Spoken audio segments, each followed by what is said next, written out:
දැන් බුදුරජාණන් වහන්සේ දේශනා කළා දැන් මම මතක් කළා මේ ලෝක ධාතුවේ ශ්‍රේෂ්ඨම පුණ්‍ය කර්මය මොකද්ද? මෛත්‍රී. ආනිසංස 11ක් ඔබටයි ආයිමත් දෙවියන් මිනිස්සෙයින් අමනුෂ්‍යයන් ඔක්කොම ඔබට ප්‍රිය වෙනවා. ආයිමත් බය වෙන්න ඕනේ. හැබැයි අතීත අකුසල් බලවත් නම් ඉතින් ඒවයින් වළක්වන්න බෑ. බුදුරජාණන් වහන්සේටත් ඒ අකුසල් ආවේ. ඒ නිසා බුදුරජාණන් වහන්සේ නැවත කියනවා මෛත්‍රියටත් වඩා ශ්‍රේෂ්ඨ පුණ්‍ය කර්මයක් මෛත්‍රියටත් වඩා ශ්‍රේෂ්ඨයි. බලන්නකෝ මේ ශාසනයේ මොනසා ශක්තියක්ද? මෛත්‍රියටත් වඩා ශ්‍රේෂ්ඨ පුණ්‍ය කර්මය මොකද්ද? ඔබ ඇසුරු සැනක් සතර සටිපට්ඨානය වඩයිද එය මේ ලෝක ධාතුවේ ශ්‍රේෂ්ඨම පුණ්‍ය කර්මයයි කියලා බුදුරජාණන් වහන්සේ බුදුරජාණන් වහන්සේ සතර සටිපට්ඨාන සූත්‍රය දේශනා කරන්නේ පැවිදි අපිට නෙමේ ගිහි ඔබලාටයි දේශනා කරන්නේ. ඇයි ඔබලාට මේ සූත්‍රය දේශනා කරන්නේ? ඔබලාට මේ සූත්‍රය දේශනා කරන්නේ ඔබලාව මේ පැවිදි කරන්න යවන්න නෙමෙයි. ධර්මයේ අන්තවාදීව කන පිට පෙරලලා ගන්න එපා. ඔබලාට මේ සූත්‍රය දේශනා කරන්නේ සියල්ල අනිත්‍යයි කියලා අන්තවාදීව අනිත්‍ය වඩලා ගිහි ජීවිත අසාර්ථක කරගෙන රැකියා ව්‍යාපාර ජීවිත අසාර්ථක කරගෙන ඔබලාගේ අධ්‍යාපනය අසාර්ථක කරගෙන පින්වතුනි ගිහි ජීවිත විනාශ කරගන්න නෙමෙයි. ඔබලාට බුදුරජාණන් වහන්සේ මේ උතුම් සතර සතිපට්ඨානය දෙන්නේ ඔබලාගේ අකුසල් යටපත් කරලා ඔබලාව කුසලයෙන් ශක්තිමත් කරන්න. මොකද මේ ශාසනයට භික්ෂු භික්ෂුණී කියන කොටස් දෙකකින් විතරක් පවතින්න බෑ. අපි කොටස් දෙකට මේ ශාසනය පවත්වන්න බෑ. මේ සිව්වනක් පිරිසම මෙතෙන්ට අවශ්‍යයි. භික්ෂු භික්ෂුණී උපාසක උපාසිකා සිව්වනක් පිරිස. මොකද ඔබලායි ශාසනයට සිව්පසය දෙන්නේ. සිව්පසය දෙන ඔබලා ආර්ථික අතින් වැටුණොත් ශාසනයට පැවැත්මක් නැහැ. ශාසන විනාශය එතනින් පටන් ගන්නවා. ඒ නිසා බුදුරජාණන් වහන්සේ ඔබලාට මේ උතුම් සතර සතිපට්ඨානය දෙන්නේ ඔබලාව පැවිදි කරන්න යවන්න නෙමෙයි. ඒකට යන්න පුළුවන් අනාගතයේදී. ඊට ඉස්සෙල්ලා ගිහි ජීවිතේ සාර්ථක කරගන්න. ඔබේ ව්‍යාපාර ජීවිතේ, ඔබේ රැකියා ජීවිතේ, ඔබේ අධ්‍යාපන ජීවිතේ සාර්ථක කරගන්න. මේවා සාර්ථක කළොත් පමණයි ඔබේ ආර්ථිකය ශක්තිමත් වෙන්නේ. දරුවන් හොඳින් ඉගෙනගෙන හොඳ අධ්‍යාපනයක් ලැබුවොත් තමයි ඒ අයගේ අනාගතයේ ආර්ථිකය ශක්තිමත් වෙන්නේ. ආර්ථික අතින් ගිහි පිරිස ශක්තිමත් නොවුනොත් පින්වතුනි ශාසනයට පවතින්න බෑ. මේ චතුරාර්ය සත්‍යෙට පවතින්න බෑ. මොකද මේ චතුරාර්ය සත්‍ය ජීවත් කරන්නේ මහා සංඝ රත්නයේ උපසම්පදා භික්ෂුන් වහන්සේලා. උන්වහන්සේලාට සිව්පසේ දුර්වල වුණොත් ශාසනය පවතින්නේ නෑ. ඒ නිසා බුදුරජාණන් වහන්සේ ඔබලාට මේ සතර සතිපට්ඨානය දෙන්නේ පින්වතුනි ඔබලාගේ ලෞකික සැපය මතු කරන්න. ඉන් පස්සේ පුළුවන් අනාගතයේ විදර්ශනා නුවරට යන්න. නමුත් ලෞකික සැපයක් දුර්වල නම් විදර්ශනාවක් ගැන කතා කරන්න දෙයක් නැහැ. අද සමාජයට වෙලා තියෙන එකයි. ලෞකික සැපයක් දුර්වලයි විදර්ශනාවක් ගැන කතා කරන්න ඉඩක් ලැබිලා නැහැ. ඇයි පින්වතුනි ලෝකේ ශ්‍රේෂ්ඨම ධර්මයන් දෙක අපි අතහරිනවා. පළවෙනි ශ්‍රේෂ්ඨම ධර්මයේ මෛත්‍රී ඒකත් අතහරිනවා. දවස ගානේ කේන්ති ගන්නවා. දෙවෙනි මුල්ම ශ්‍රේෂ්ඨ ධර්මයේ සතර සතිපට්ඨානය. සතර සටිපට්ඨානට පුදුමාකාර ණය පොළඟෙක් දැක්කා වගේ අපි බයටපත් වෙනවා. අනිත්‍ය නම් බෑ. එයි අපි අනිත්‍ය වඩන්නේ. අනිත්‍ය වැඩුවොත් කොහොමද අපි රස්සා කරන්නේ? අනිත්‍ය වැඩුවොත් කොහොමද අපි ව්‍යාපාර කරන්නේ? අනිත්‍ය වැඩුවොත් කොහොමද අපි අධ්‍යාපනය ලබන්නේ?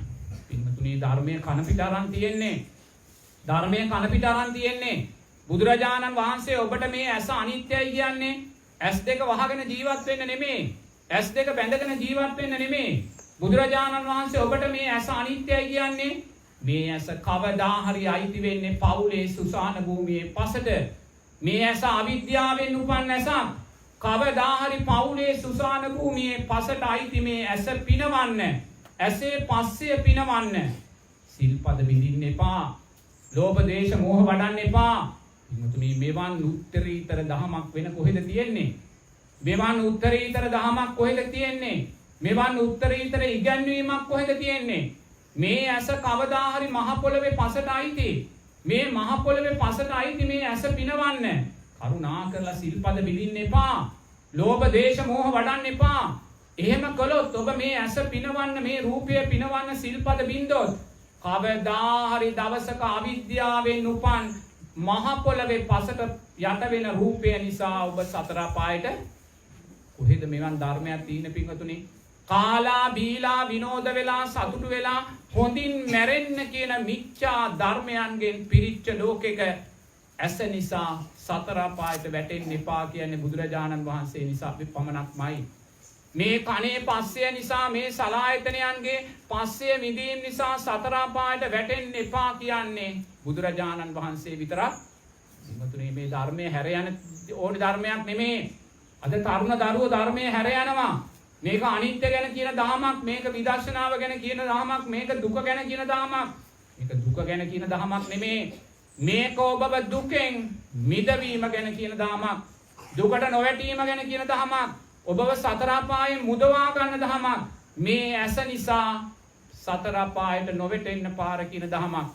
ඒ නිසා මේ උතුම් සතර සතිපට්ඨානය ජීවිතේට සතර සතිපට්ඨානයට බය වුණත් ඔබ ධර්මයට බය වුණා වෙනවා. ඔබ සැපයට බය වුණා වෙනවා. ඒ නිසා ඔබලා සතර සතිපට්ඨානය තුලින් ඇස සංවර කරගන්න, කන නාසය දිව ශරීරය මනස සංවර කරගන්න, දුස්සීලභාවයෙන් මිදෙන්න, සීලයට අදාළ ආනිසංස ජීවිතයට ගන්න, කේන්තියෙන් මිදෙන්න, මෛත්‍රියට අදාළ ආනිසංස ජීවිතයට ගන්න, ලෝභකමින් මිදෙන්න, දානයට අදාළ ආනිසංස ගන්න, මෝහයෙන් මිදෙන්න, සද්ධාවට අදාළ ආනිසංස ජීවිතයට ගන්න. පින්වතුනි, එතන ඔබේ ලෞකික සැපයයි. ඒ නිසා දැස් පියාගෙන හැමෝම මොහොතක් සතර සතිපට්ඨාන ධර්මයන් තුළ ජීවත් වෙන්න. දැන් අපේ මැතිවරණයක් ඉවර වෙලා අලුත් නායකයෙක් රටටපත් වුණා නේද? පත් වුණාද නැද්ද? ඔව් පත් වුණා. දැන් නායකයෙක් පත් වෙද්දී පහුගිය මාසේ පුරාවටම මොකද්ද ජනතාව කළේ? ලෝභ දේශ මොහයන් වැඩුවා. මිච්ඡා වාචා වූ ඇතෙක් බරට ඇහුවා, ඇතෙක් බරට කිව්වද නැද්ද? කිව්වා. එහෙනම් අලුත් නායකයා කවුරුණා? අපි අලුත් නායකයෙක් පත් කර ගැනීම උදෙසා පසුගිය මාසයක් පුරාවට අපි මොනවද කළේ? සිල්පද බින්දා, ලෝභ ද්වේෂ මෝහ වැඩුවා, මිච්ඡා වාචා වූ කතා කළා. අපිට විරුද්ධවාදියාට අපි කේන්ති ගත්තා, අකමැත්ත ප්‍රකාශ කළා, වෛර කළා. එහෙමනම් දැන් ඡන්ද ඉවරයි. නායකයෙක් පත් වුණා. ඒක ජනතාවගේ කැමැත්ත, කවුරු පත් වුණා. ඒ නිසා දැන් අපි මොකද්ද කරන්න ඕනේ? මුළු රටක් හැටියට, ජාතියක් හැටියට අපිට අනාගතේ පින කුසලයේ ශක්තිමත් කරගන්න ඕනේ නම් අපේ අකුසල් අපි යටපත් කරගෙන නැගී හිටින්න ඕනේ. ඒ නිසා පසුගිය මේ ඡන්දය නිසා ඒ ගෙවි ගිය මාස දෙක තුන පුරාවට ඔබ තුල ඇති වුණා වූ සෑම ලෝභ දේශ මොහ සිතුවිල්ලක්ම 100ට නගා ගන්න, මිච්ඡා වාචාවක්ම 100ට නගා ගන්න, සිල්පද බිඳීමක්ම 100ට නගා ගන්න, 100ට නගාගෙන ඒ ගෙවි ගිය මැතිවරණ මාසෙම මේ මොහොත දක්වා පින්වතුනි ඒ සමස්ත මැතිවරණෙම සතර සතිපට්ඨානය තුල විසිරෝලා දකින්න. දැකලා ඔබ අතින් අකුසල් වුණා නම් ඒ අකුසල් යටපත් කරගෙන පින්වතුනි විදර්ශනාමය කුසලයේ ජීවිතය අලුතෙන් මතු කරගන්න. දැස් පියාගෙන හැමෝම මුලින්ම කායානුපස්සනාවට හිත යොමු කරගන්න. මොකද ගෙවි ගිය මැතිවරණ මාසෙම ඔබ තුලින් යම් මිච්ඡා වාචාවක් ප්‍රකාශ වුණා නම්, කේන්තියක්, ද්වේෂයක්, වෛරයක්, පරිගැනීමේ හිතක් ඇති වුණා නම්, විසිරුණු සිතක් ඇති වුණා නම්, පංච නීවරණයක් ඇති වුණා නම්, ලෝභ දේශ මොහයක් ඇති වුණා නම්, ඒ සියල්ල ඇති උනේ කුමක් ඇසුරු කරගෙනද? ඔබේ අධ්‍යාත්මික රූපය. ඔබේ අධ්‍යාත්මික රූපය මුල් කරගෙනයි තවත් බාහිර රූපයක් ඇසුරු කරගෙනයි ඔය සෑම අකුසල් මූලයක්ම ඔබ තුල සකස් වුනේ. ඒ නිසා දැස් පියාගෙන හැමෝම මොහොතක් ඔබේ අධ්‍යාත්මික රූපය පින්වතුනි සතර සතිපට්ඨාන ධර්මයන් තුල විසිරවන්න. කායානුපස්සනාවට අදාළව බුදුරජාණන් වහන්සේ දේශනා කරනවා ඔබේ රූපය දෙතිස් කුණුපයක්, සතර මහා ධාතුවක්, ආයතන හයක්, අට්ඨික සංඥාවක්, මරණානුස්සතියක් හැටියට දකින්න කියලා. මොහොතක් ඔබේ රූපය සතර මහා ධාතුවක් හැටියට දකින්න. මේ ගෙවි ගිය මැතිවරණ මාසය තුල අපි අතින් රැස් වුණා වූ අකුසල් විදර්ශනා නුවණක් බවට පත් කරගන්න භාවනාවක්. ඒ නිසා දැස් පියාගෙන හැමෝම ඔබේ රූපය ධාතු මනසිකාරය තුල, එහෙම නැත්නම් සතර මහා ධාතුව තුල විසිරෝලා දකින්න. ධාතු මනසිකාරයේදී බුදුරජාණන් වහන්සේ පඨවි, ආපෝ, තේජෝ, වායෝ කියලා සතර මහා ධාතුවක් කරලා මේ රූපය දේශනා කරනවා. ඒ නිසා ඔබ මනසින් ඔබේ ශරීරයේ පඨවි ධාතුව, ඒ කියන්නේ ශරීරයේ තද ස්වභාවය, කෙස්, ලොම්, නිය, දත්, සම්, මස්, ඇට, නහර ඔබේ ශරීරයේ මේ සියලුම තද ස්වභාවයේ අවයවයන් මනසින් ගලවලා ඔබ ඉදිරියේ ගොඩක් ගහගන්න. ඔබේ ශරීරයේ පඨවි ධාතුව මනසින් ගලවන්න. තද ස්වභාවය ගලවලා ඔබ ඉදිරියේ ගොඩක් ගසා ගන්න. දැන් ඔබ ඉදිරියේ පඨවි ගොඩ තියෙනවා. ඊළඟට ඔබ මනසින් ඔබේ ශරීරයේ ආපෝ ධාතුව, ඒ කියන්නේ වැగిරෙන ස්වභාවය, ලේ, සෙම්, සොටු, සැරව, මුත්‍රා මේ ශරීරයේ ආපෝ ධාතුව දෙවනි ගොඩට ගහගන්න. දැන් ඔබ ඉදිරියේ ගොඩවල් දෙකයි, පඨවි ගොඩ, ආපෝ ගොඩ. ඔබේම පඨවියයි, ඔබේම ආපෝ ධාතුවයි. ඊළඟට ඔබේ වායෝ ධාතුව නුවණින් දකින්න. ඔබ ආශ්වාස ප්‍රාශ්වාස කරන මේ ආහාර ජීර්ණයට උපකාර වෙන, ලේ ගමනට බහිස්රාවීය කටයුතු වලට මේ අතපය එහා මෙහා කරන්න උපකාර වෙන වායෝ ධාතුව තුන්වෙනි ගොඩ බවට පත් කරගන්න. දැන් ඔබ ඉදිරියේ ගොඩවල් තුනයි, පඨවි, ආපෝ, වායෝ. ඔබේම ශරීරයයි ඔබ මේ කොටස් කරලා තියෙන්නේ. ඊළඟට ඔබේ ශරීරයේ උෂ්ණත්වය, තේජෝ ධාතුව හතරවෙනි ගොඩට ගන්න. දැන් ඔබ ඉදිරියේ ගොඩවල් හතරයි. ඔබේ රූපය ඔබ ගලවලා ගොඩවල් හතරකට. ඔබ මනෝමය රූපයකින් මේ ගොඩවල් හතර දිහා බලන්න. ඔබේ රූපය ගලවලා ඔබේ මනෝමය රූපයකින් මේ ගොඩවල් හතර දිහා බලන්න. මනසින් පඨවි ගොඩට යන්න. ඒ කියන්නේ ඔබේ කෙස්, ලොම්, නිය, දත්, සම්, මස්, ඇට, නහර. පින්වතුනි, නුවණින් පීර බලන්න මේ පඨවි ධාතුව තුල, මේ පඨවි ගොඩ තුල මමය, මගේය, මගේ ආත්මය කියලා දෙයක් තියනවද? නිත්‍යයි, සැපයි, සුභයි කියලා දෙයක් තියනවද? නෑ පින්වතුනි. කුණු වෙලා, නරක් වෙලා, නිලමැස්ස වහලා, පණුව ගහලා කවදා හරි පවුලේ සුසාන භූමියේ පසට මුහු වෙන පඨවි ධාතුවක්. දැස් පියාගෙන නුවණින් දකින්න. ඔබ මේ පඨවි ධාතුව මමය, මගේය කරලා මොන තරම්නම් කෙලෙස් ඇති කර ගන්නවද? මේ පඨවි ධාතුව පිනවන්න කොච්චර සිල්පද බිඳ ගන්නවද? මේ කෙස්, ලොම්, නිය, සම්, මස් මේවා නිසාද මොනසා වෙළඳපොළක් සමාජය තුල ඇති වෙලා තියෙනවද? ලෝභ, දේශ, මෝහය ඇතෙක් බරට අපි රැස් කරනවා නේද? නමුත් මේ පඨවි ධාතුව කවදා හරි දවසක පවුලේ සුසාන භූමියේ පසට මුහු වෙන පඨවි ධාතුවක්මයි. පඨවි ධාතුව කෙරෙහි තෘෂ්ණාව සියුම් කරගන්න. ලෞතුරා බුදුරජාණන් වහන්සේගේ දෙතිස් මහා පුරුෂ ලක්ෂණයන්ගෙන් බබලන ඒ අධ්‍යාත්මික පඨවි ධාතුව සිහියට නගා ගන්න. බුදුරජාණන් වහන්සේගේ සුන්දර අධ්‍යාත්මික පඨවි ධාතුව පිරිනිවන් මංචකේ පූජනීය ධාතුන් වහන්සේලා ගොඩක් බවට පත් වෙලා බාහිර පඨවි ධාතුවට මුහු වෙන නුවණින් දකින්න. ඔබේ අධ්‍යාත්මික පඨවි ධාතුවත් පවුලේ සුසාන භූමියේ බාහිර පඨවි ධාතුවත් එකම ස්වභාවයේ පඨවි ධාතුවක් කියලා නුවණින් දකින්න. දකිමින් මේ පඨවි ධාතුව කෙරේ තෘෂ්ණාව සියුම් කරන්න. ඊළඟට ඔබේ ආපෝ ධාතුව ආපෝ ගොඩට යන්න. ලේ, සෙම්, සොටු, සැරව, මුත්‍රා මේවා මමය, මගේ කියලා දකිමින් අපි ජීවත් වෙන්නේ. මේ ආපෝ ධාතුව නුවණින් පීර බලන්න. මෙතන නිත්‍යයි, සැපයි, සුභයි කියලා දෙයක් තියනවාද? පින්වතුනි, මමය, මගේය, මගේ ආත්මය කියලා දෙයක් ආපෝ ධාතුව තුල තියනවාද? නෑ පින්වතුනි. කුණු වෙලා, නරක් වෙලා, නිලමැස්ස වහලා කවදා හරි පවුලේ සුසාන භූමියේ පසට මුහු වෙන ආපෝ ධාතුවක්. ලෞතුරා බුදුරජාණන් වහන්සේගේ අධ්‍යාත්මික ආපෝ ධාතුව සිහියට නගා ගන්න. බුදුරජාණන් වහන්සේගේ අධ්‍යාත්මික ආපෝ ධාතුව බුදුරජාණන් වහන්සේ පිරිනිවන් පායවට පස්සේ බාහිර ආපෝ ධාතුවට මුහු නැති නුවණින් දකින්න. පින්වතුනි, ආපෝ ධාතුව නිසා කෙලෙස් ඇති කරගන්න එපා, සිල්පද බිඳන්න එපා. ඔබේ මේ අධ්‍යාත්මික ආපෝ ධාතුව කවදා හරි අයිති වෙන්නේ පවුලේ සුසාන භූමියේ බාහිර සතර මහා ධාතුවටමයි.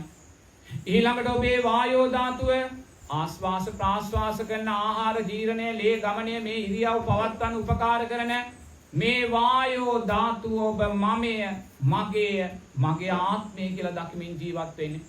නමුත් අනාගතයේ යම් දවසක ඔබේ හුස්ම ටික යන වෙලාවේ ඔබේ අධ්‍යාත්මික වායෝ ධාතුව බාහිර වායෝ ධාතුවට මුහු වෙන හැටි නුවණින් දකින්න. ඔබේ ආධ්‍යාත්මික වායෝ ධාතුවත් බාහිර වායෝ ධාතුවත් එකම ස්වභාවයේ වායෝ ධාතුවක් කියලා නුවණින් දකින්න.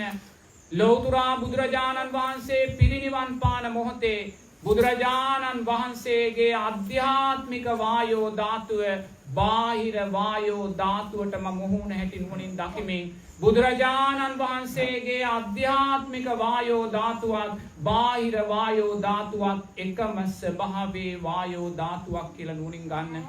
මමේ කියලා මගේ කියලා මගේ ආත්මය කියලා ගන්න දෙයක් නැහැ. මේ එකම වායෝ ධාතුවයි ආධ්‍යාත්මික බාහිර ඇටියට අපි මමයේ මගේ කියලා ගන්නෙ. ඊළඟට තේජෝ ගොඩට යන්න. පින්වතුනි ඔබේ ශරීරයේ උෂ්ණත්වය මේ රස්න ස්වභාවයේ උණුසුම අපි මේ උණුසුමට කොච්චර බැඳෙනවද? දුවගේ පුතාගේ උණුසුම, අම්මා තාත්තාගේ උණුසුම, පෙම්වතා පෙම්වතියගේ උණුසුම, බිරිඳ ස්වාමිපුරුෂයාගේ උණුසුම. පින්වතුනි මේ උණුසුමට බැඳිලා අපි කල්ප කොච්චරක්නම් සතර අපායට වැටෙන්නේ නැද්ද? කාමයන් වඩලා රූපේ ආස්වාදයේ වඩලා කල්ප කොච්චරක් අපි සතර අපායේ දුක් විඳින්නේ නැද්ද මේ තේජෝ ධාතුවේ උණුසුමට බැඳිලා? පින්වතුනි මේ තේජෝ ධාතුව ඔබට අයිති දෙයක් නෙමේ.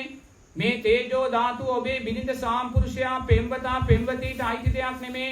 මේ තේජෝ ධාතුව කවදා හරි දවසක ඔබ සීතල මලකඳක් බවට පත් වුණ වෙලාවේ මේ ආධ්‍යාත්මික තේජෝ ධාතුව බාහිර තේජෝ ධාතුවටම මුහු වෙනවා. පින්වතුනි දැස් පියාගෙන ඔබ නුවණින් දකින්න. කවදා හරි දවසක ඔබේ ඇස් දෙක පිය වෙලා මිය ගිය වෙලාවේ මේ ශරීරය සීතල මලකඳක් කරලා ඔබේ ආධ්‍යාත්මික තේජෝ ධාතුව බාහිර තේජෝ ධාතුවට මුහු වෙන හැටි නුවණින් දකින්න.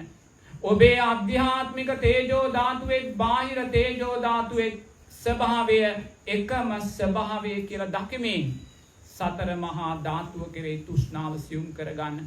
මේ පඨවිය නිසා අකුසල් කරන්න එපා. අද මේ ශරීරයේ තද ස්වභාවය, ආපෝ ස්වභාවය, වායෝ තේජෝ ස්වභාවය නිසා අප්‍රමාණ අකුසල් සමාජය කරගන්නවා. ඊළඟට ඔබ චිත්තානුපස්සනාව ගන්න. අද උදේ ඉඳන් මේ දක්වා ඔබ තුල සිතුවිලි කී දහහක් ඇති වුණාද? උදේ නැගිටින්න කියලා හිත කිව්වා, මූණ හොදන්න කියලා හිත කිව්වා, දානේ හදන්න බෙදන්න සිතුවිලි 10 ගාණක් ඇති වුණා. එකම සිතුවිල්ලක්වත් ඔබට දැන් අයිති නැහැ. අනිත්‍ය වූ පස්සේ හේතුවෙන් අනිත්‍ය වූ සිතුවිලි ඊයේ දවසේ සිතුවිලි කී දහහක් ඇති වුණාද? මුළු ජීවිත පුරාවට කොච්චර කෝටි ගාණක් ඇති වුණා නේද? පින්වතුනි එකම සිතුවිල්ලක්වත් ඔබට අයිති නැහැ. ඒ සෑම සිතුවිල්ලක්ම ඔබ මමයේ කියලා ගත්තා, මගේ කියලා ගත්තා, මගේ ආත්මය කියලා ගත්තා. ඒ සිතුවිල්ල තුල ඔබ ඉන්නවා කියලා ගත්තා. අනිත්‍ය වූ සිතුවිලි නිසා භවයට යන අප්‍රමාණ සංස්කාරය ඔබ රැස් කළා. දැස් පියාගෙන මුළු ජීවිත කාලය පුරාවට ඔබ තුල ඇති වූ සිතුවිලි සිහියට නගාගෙන අනිත්‍යයි කියලා චිත්තානුපස්සනාවෙන් දකින්න. අනිත්‍ය වූ සිතට බැඳිලා පින්වතුනි නැවත සලායතනෙ උපද්දව ගන්න එපා. ඊළඟට වේදනානුපස්සනාවට එන්න. පින්වතුනි දැන් අපි මේ ගෙවි ගිය ඡන්දයයි ගෙවි ගිය මැතිවරණ මාසයයි විදර්ශනාවෙන් දකින්නේ. ඔබ ගෙවි ගිය මැතිවරණ මාසයේ පුරාවට මේ මැතිවරණේ නාමයෙන් මේ මොහොත දක්වා සිතුවිලි කී දහහක් ඔබ ඇති කරගන්නේ නැද්ද? කවුරු දිනයිද, කවුරු පරදීද, කවුරු කොච්චර ඡන්ද ගනීද, අහවලා දින්නොත් මොකක් කරයිද? පින්වතුනි ඒකම සිතුවිල්ලක්වත් දැන් ඔබට අයිති නැහැ. ඒකම සිතුවිල්ලක්වත් දැන් ඔබට අයිති නැහැ. මුළු මැතිවරණ කාලය පුරාවට ඇති වූ සෑම සිතුවිල්ලක් සිහියට නගාගෙන චිත්තානුපස්සනාවෙන් අනිත්‍යයි කියලා දකින්න. ජීවිතේ පිරිසිදු කරගන්න. ජීවිතේ අකුසලයෙන් පිරිසිදු කරගන්න. ජීවිතේ කෙලෙස් වලින් පිරිසිදු කරගන්න. මැතිවරණය අයිති ලෝකෙටයි, මැතිවරණය අයිති දුකටයි, මැතිවරණය අයිති අවිද්‍යාවටයි. දුකට අවිද්‍යාවට ලෝකෙට අයිති දේ ඔබ ගන්න එපා. ඔබට අයිති ධර්මයේ පිරිසිදුභාවය පමණක්මයි පින්වතුනි. ඊළඟට වේදනානුපස්සනාව ගන්න. පින්වතුනි අද උදේ ඉඳන් මේ මොහොත දක්වා කොච්චර සැප දුක් උපේක්ෂා විඳීම් ඔබට ඇති වුණාද? එකම විඳීමක්වත් දැන් ඔබට අයිති නැහැ.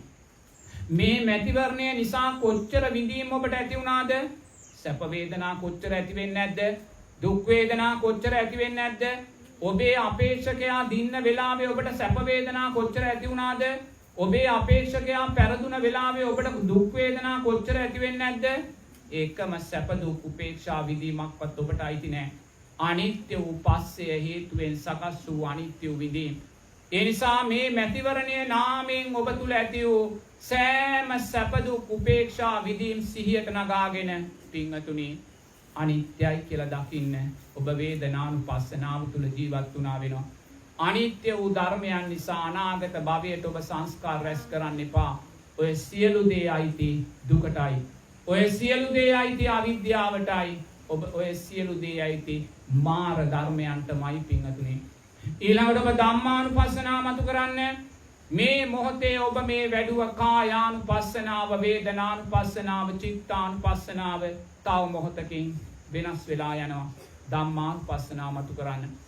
ඔබ මේ මොහොතේ රැස් කරන මේ පිනට කුසලයට මේ සප්ත බොජ්ජංගයන්ට අදාළ ධර්මය විපාක දීලා අනිත්‍ය වෙනවා. ධම්මානුපස්සනාව වඩන්න. ගෙවී ගිය මැතිවරණය පුරාවට ඔබ තුලින් ඇති වූ කුසල් අකුසල් පින් පව් මේ සියලු සංස්කාරයෝ විපාක දීලා අනිත්‍ය වෙනවා. ධම්මානුපස්සනාව දකින්න. ඔබ කවුරුන් දිනෙව්වත් කවුරු පෙරදුනත් ඔය දිනුම පෙරදුමත් අනිත්‍ය වූ සංස්කාරයක්මයි. ධම්මානුපස්සනාව මතු කරන්න. බැඳෙන්න තැනක් නැහැ. බැඳෙන්න තැනක් නැහැ. ජය ගන්න තැනක් නැහැ. උපාදානයන්ට තැනක් නැහැ. ඔබ ඔබේ රූපයත් බාහිර රූපයත් අනිත්‍යයි කියලා දැක්කා. මැතිවරණය නිසා සකස් වූ සෑම සිතුවිල්ලක්ම සෑම සැප දුක් උපේක්ෂාවක්ම සෑම ධර්මතාවයක්ම ඔබ අනිත්‍යයි කියලා දැක්කේ තැන තෘෂ්ණාව සිඳෙනවා. තෘෂ්ණාව සිඳුණු තැන උපාදානය සිඳෙනවා. උපාදානය සිඳුණු තැන භවය සිඳෙනවා. භවය සිඳුණු තැන උපත සිඳෙනවා. උපත සිඳුණු තැන ජාති ජරා ව්‍යාධි මරණය සිඳිලා යනවා. මේ ලෝක ධාතුවේ දුර්ලභ මාර්ථය බුදුරජාණන් වහන්සේ නමකගේ පහළවීමයි. මේ ලෝක ධාතුවේ දුර්ලභ මාර්ථය චතුරාර්ය සත්‍යයන් අහන්න ලැබීමයි කියන අර්ථයේ ශ්‍රේෂ්ඨ මාර්ථය තමයි පින්වතුනි කාමච්ඡන්දයන් බහුල පංච නීවරණයන් බහුල මැතිවරණයක් තුලිනුත් ඔබට පුළුවන් නිවනට මාර්ගය මතු කරගන්න. සාදු කියන්න.